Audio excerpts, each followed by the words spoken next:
Chapter 17 Uncle When they pulled into the fairgrounds, they could hear music and see the Ferris wheel turning in the sky. They could smell the dust of the racetrack where the sprinkling cart had moistened it, and they could smell the hamburgers frying and see balloons aloft. They could hear sheep blatting in their pens. An enormous voice over the loudspeaker said, "Attention, please.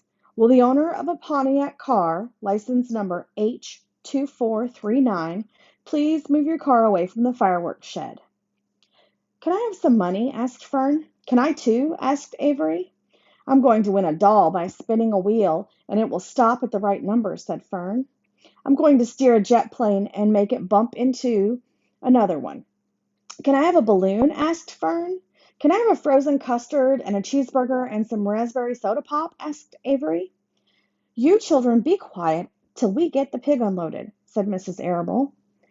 "Let's let the children go off by themselves," suggested Mr. Arable. "The fair only comes once a year."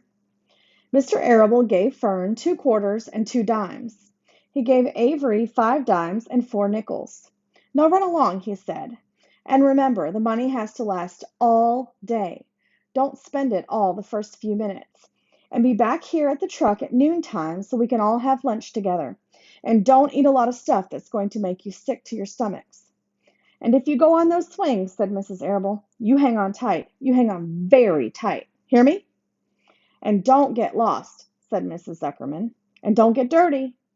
"Don't get overheated," said their mother. "Watch out for pickpockets," cautioned their father. "And don't cross the race track when the horses are coming," cried Mrs. Zuckerman. The children grabbed each other by the hand and danced off in the direction of the merry-go-round, toward the wonderful music and the wonderful adventure and the wonderful excitement, into the wonderful midway where there would be no parents to guard them and guide them, and where they could be happy and free and do as they pleased. Mrs. Arable stood quietly and watched them go. She sighed. Then she blew her nose. "Do you really think it's all right?" she asked. "Well, they've got to grow up sometime," said Mr. Arable. "And a fair is a good place to start, I guess." While Wilbur was being unloaded and taken out of his crate and into his new pig pen, crowds gathered to watch. They stared at the sign, "Zuckerman's Famous Pig." Wilbur stared back and tried to look extra good. He was pleased with his new home. The pen was grassy, and it was shaded from the sun by a shed roof. Charlotte, watching her chance, scrambled out of the crate and climbed a post to the underside of the roof. Nobody noticed her. Templeton, not wishing to come out in broad daylight, stayed quietly under the straw at the bottom of the crate. Mr. Zuckerman poured some skim milk into Wilbur's trough, pitched clean straw into his pen, and then he and Mrs. Zuckerman and the Arables walked away toward the cattle barn to look at purebred cows and to see the sights.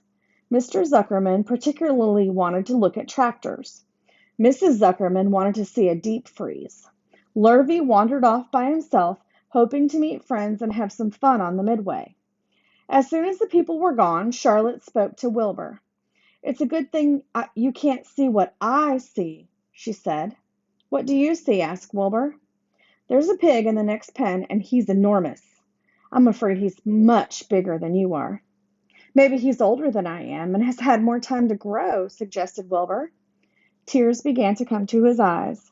"I'll drop down and have a closer look," Charlotte said. Then she crawled along a beam till she was directly over the next pen. She let herself down on a drag line until she hung in the air just in front of the big pig's snout. "May I have your name?" she asked politely. The pig stared at her. "No name," he said in a big, hearty voice. "Just call me Uncle." "Very well, Uncle," replied Charlotte. "What is the date of your birth? Are you a spring pig?" "Sure, I'm a spring pig," replied Uncle. "What'd you think I was? A spring chicken? Ho ho, that's a good one, eh, sister?" "Mildly funny," said Charlotte. "I've heard funnier ones, though. Glad to have met you, and now I must be going." She ascended slowly and returned to Wilbur's pen.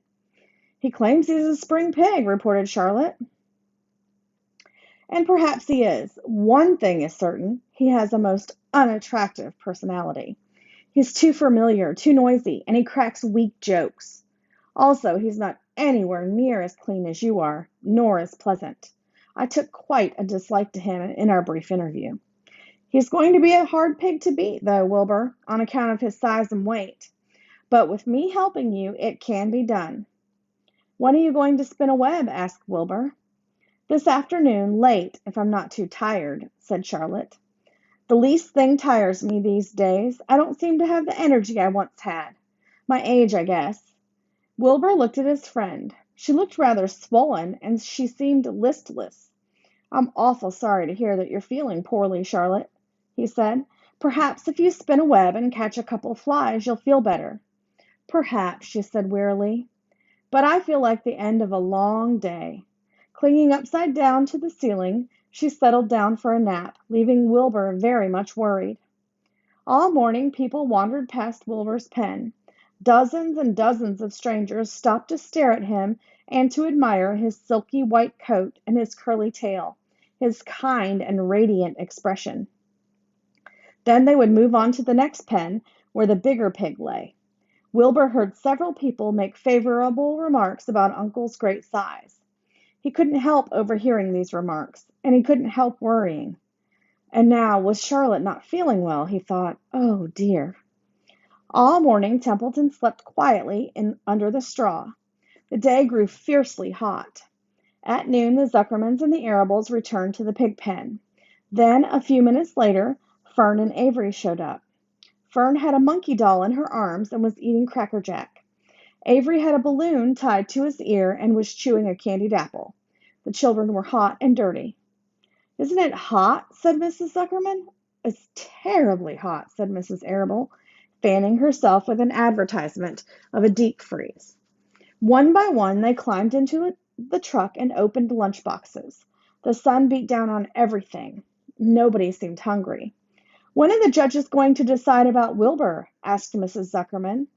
Not till tomorrow, said Mr. Zuckerman. Lurvy appeared, carrying an Indian blanket that he had won. That's just what we need, said Avery. A blanket. Of course it is, replied Lurvy.